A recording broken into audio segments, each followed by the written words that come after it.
Welcome to Monza in the McLaren G Series Challenge. So everybody in this race is in the same car, which is obviously the McLaren. Now, we started off this race in position 12. The McLaren to the left forgot to clearly turn the pit speed off, and that butchered them up. Now, you see the yellow car in the rear view mirror.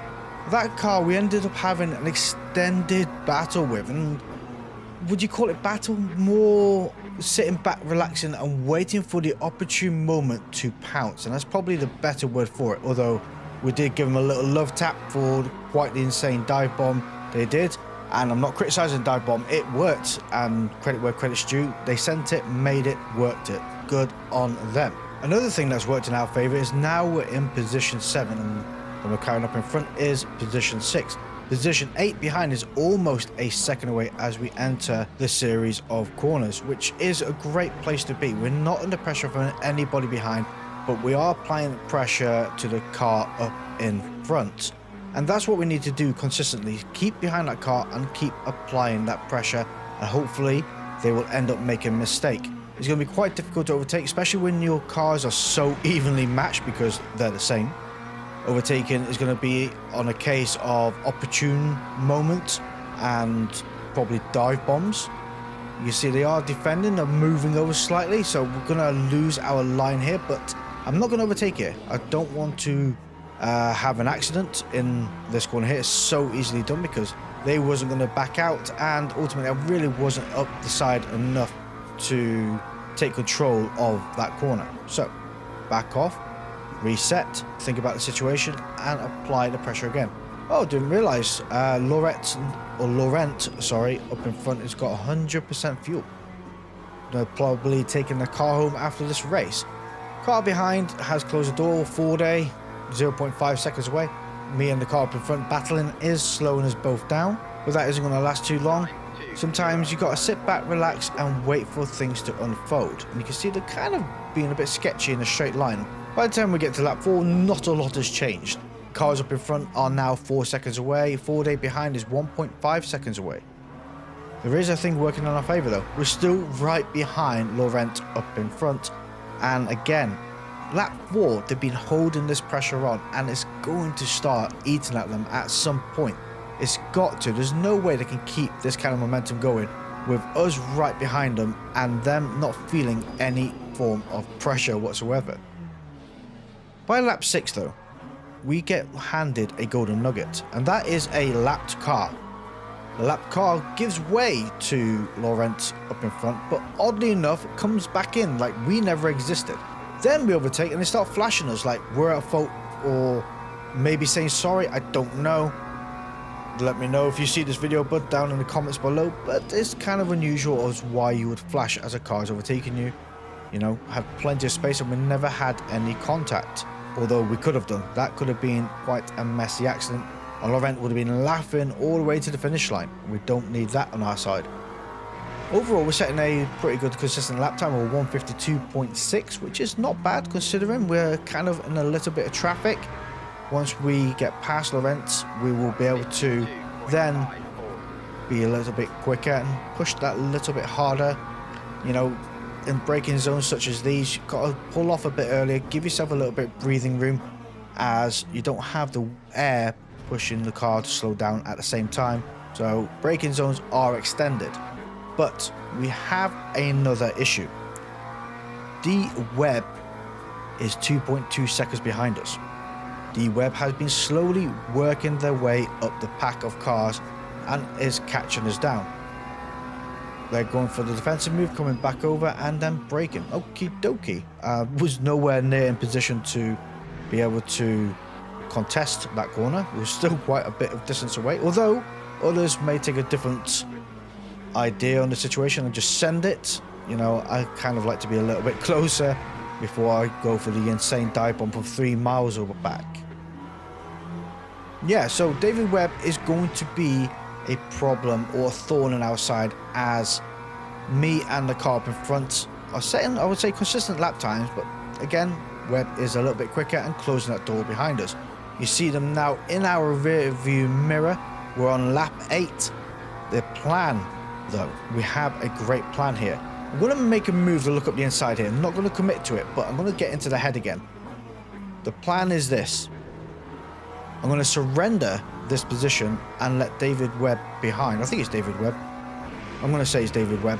Let them take the position and battle with that car up in front, because myself, I don't want any damage on the car, but they might not care so much, and they might end up having an altercation, which we will benefit from, because one of them is going to go off into the gravel pits. That is the plan. It might not actually execute that way, but you can only try. I mean, we're at lap 9 out of, well, pretty much 11 laps, and we haven't gained that position from Laurent, so we've got to try a new tactic. We wasn't able to send it up the inside. We wasn't able to make a move, so let's try something new. And here we go, trying something new.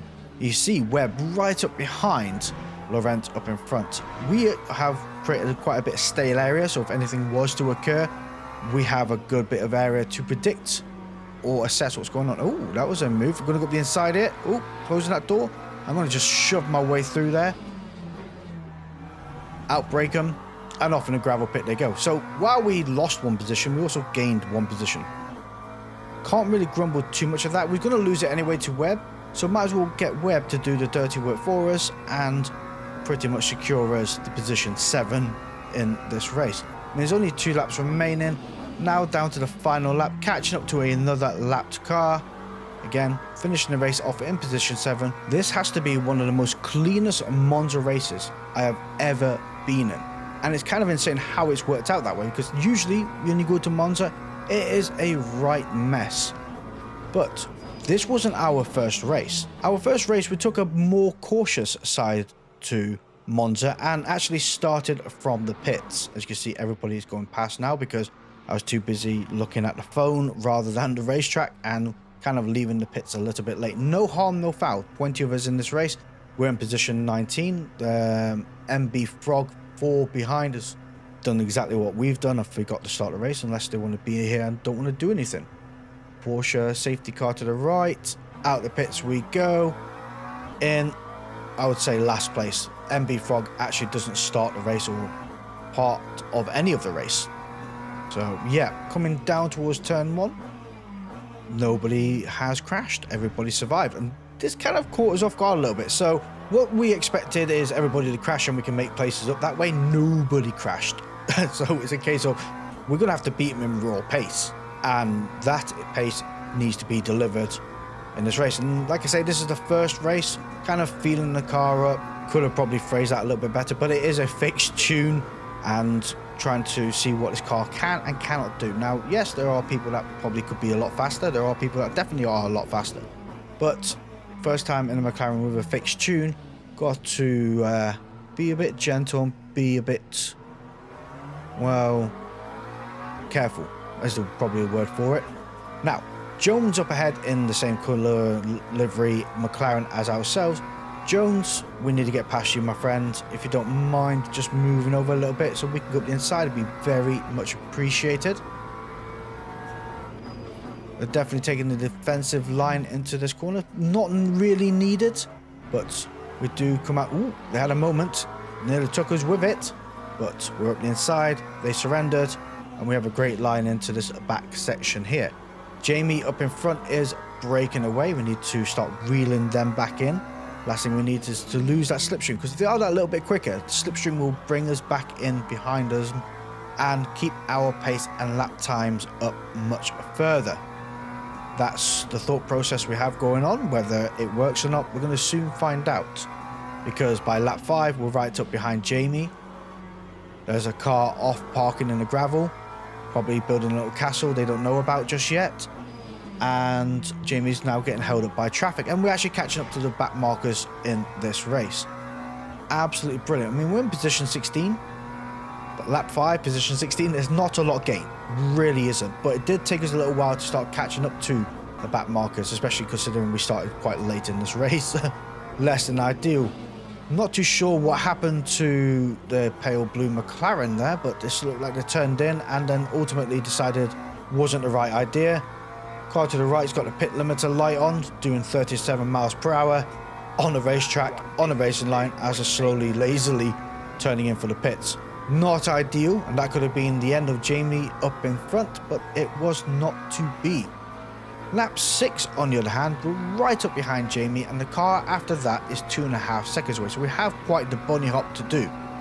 Question is, do we send it up the inside here, or do we back out and try and play in their mind a little bit? Because it kind of worked. They turned that corner quite wide, probably didn't realise we backed out, ultimately giving us a great run down the straight, and that's kind of what I wanted really. Going to hang it over to the right side, force them to the left and send it down the straight.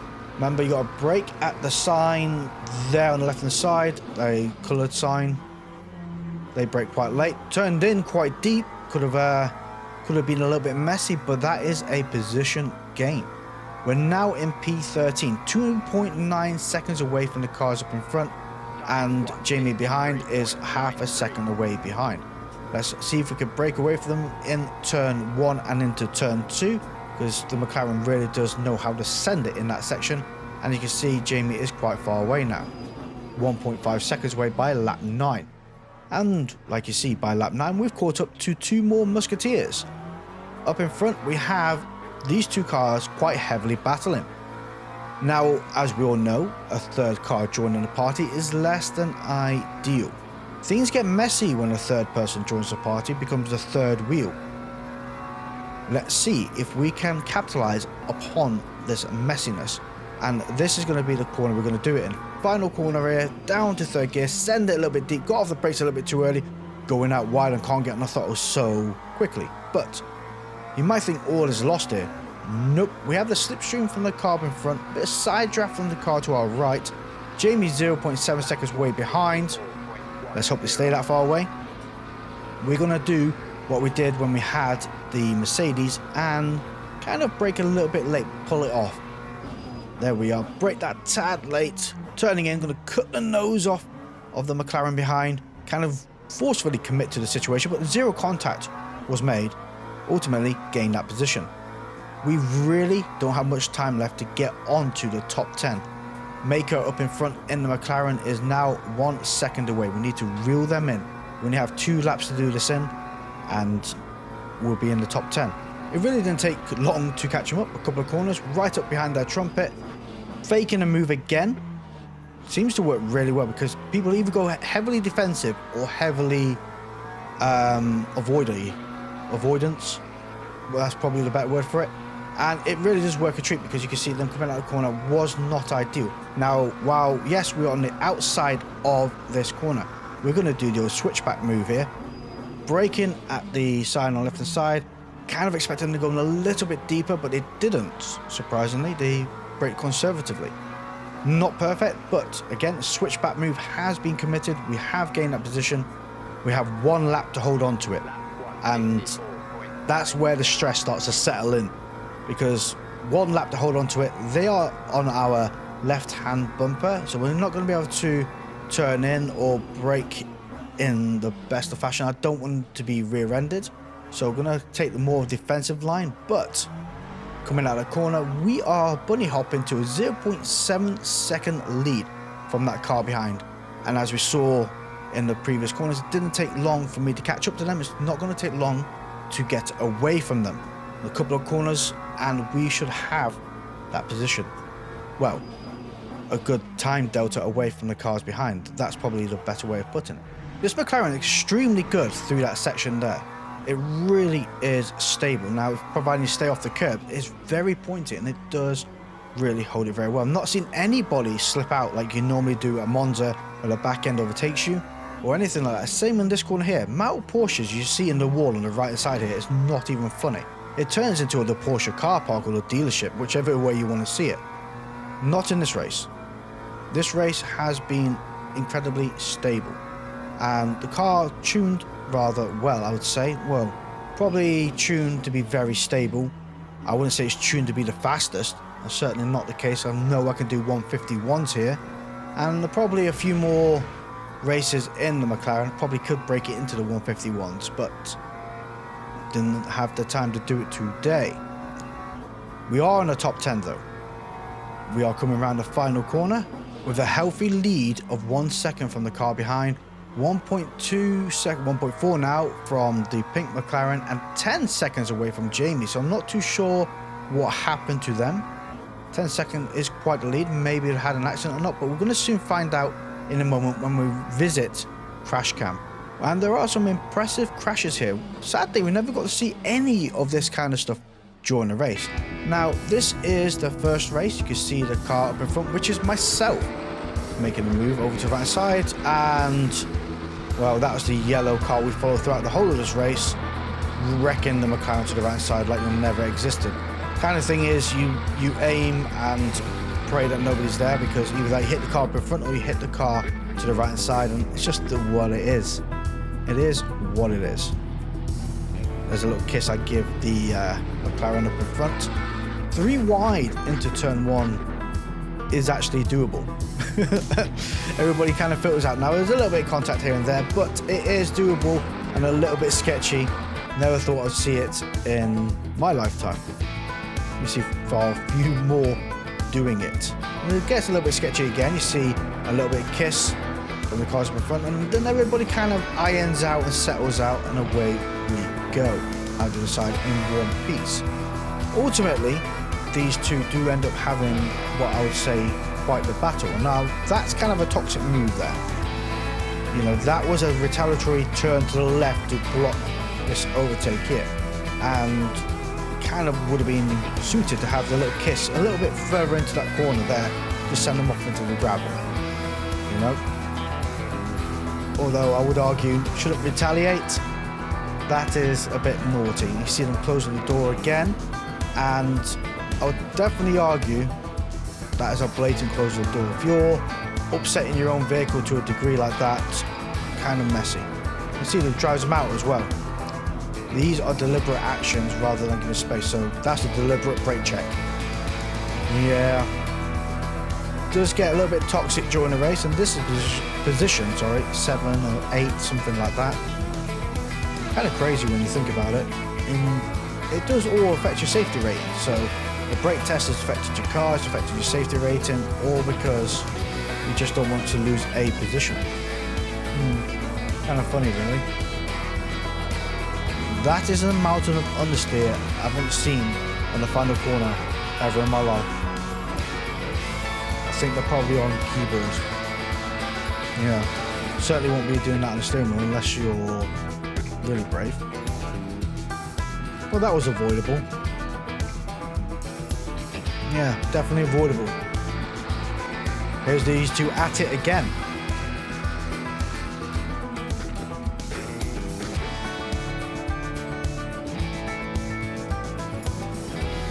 I would like to point out this is Mr. Webb, though. That is Mr. Webb in the blue McLaren that we raced later on. Yeah.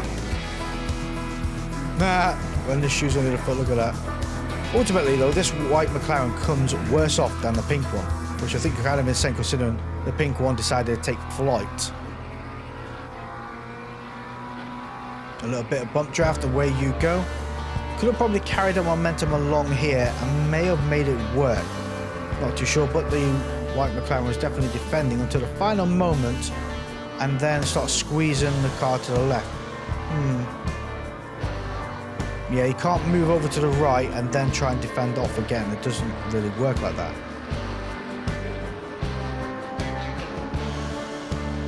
So people do spin out in the McLarens.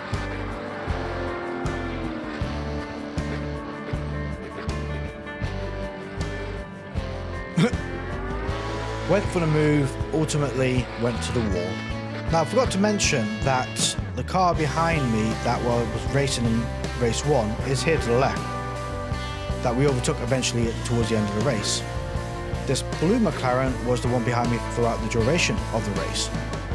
You know, as you know, the yellow McLaren went gardening. Not too sure why, but this is what's happening at the moment. So whether frustration got hold of him or not, but the yellow McLaren stops taking corners. And bearing in mind that we're on lap 10 of 11, you know. Myself is up ahead, there we are, going around that corner there. Mr. Webb is in front of me here, but see, the yellow McLaren again, cutting the track. I'm quite impressed I've not got a slowdown, but this blue McLaren is kind of holding them back off. And they do say in chat that towards the end of the race that, well, they wasn't too impressed with the yellow McLaren's driving. Yeah. And this is the incident we had. See, they moved to the right to try and defend that position, but we carried so much momentum, it would have just smashed them off the track.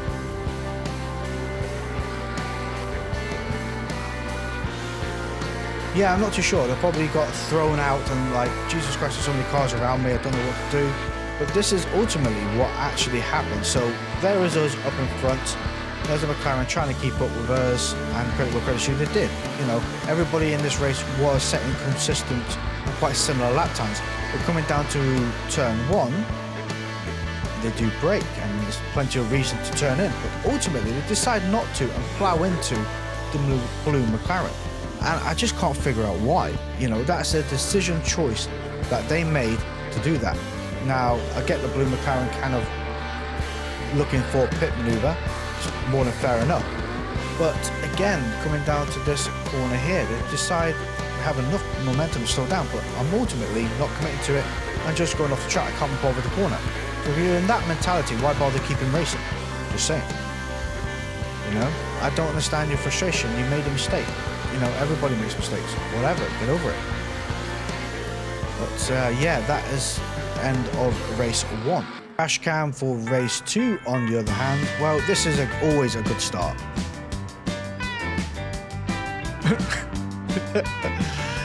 Oh dear me, seriously, I don't know how it's done. It really is, it makes the mind boggle. What an insane dive bomb from the yellow McLaren there. Quite the move, I must say. And I don't think Pinky is too impressed. They're just going to push out a little bit wide. Kind of guess the elbows were coming out there, because it was the insane dive bomb, and here is the dive bomb now. Really could have just destroyed everybody there, because by the looks of it, kind of forgot to brake. So you can understand Pinky pushing them out to a certain degree. Naughty, but understandable.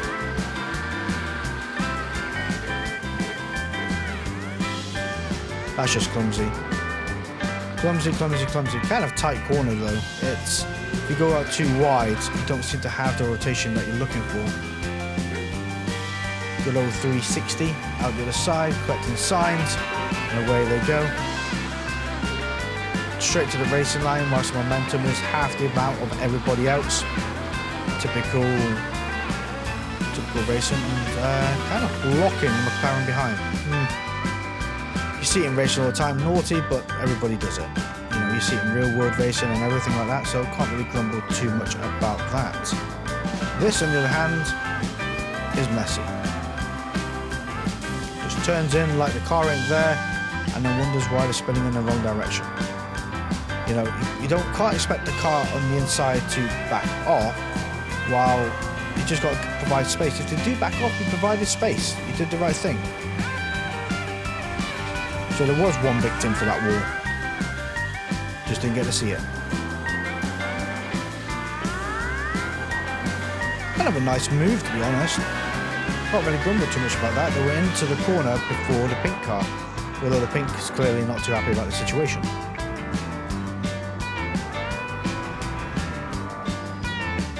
Ouch. To be fair though, this white car does get a lot of bad luck, because that's crash number 1. This is the car being repaired, going out the pits. Here comes crash number 2. Well, it's just a scrape, really, but here comes crash number 3.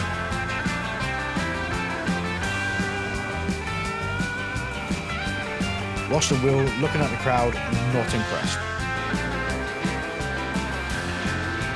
This is not the same white BMW, this is somebody else. Ultimately, got airborne, faced the right direction like nothing happened, but we're missing a spoiler. I'm not too sure what this person's doing, but I think they're trying to find a way out of the race. But invisible barrier stops them.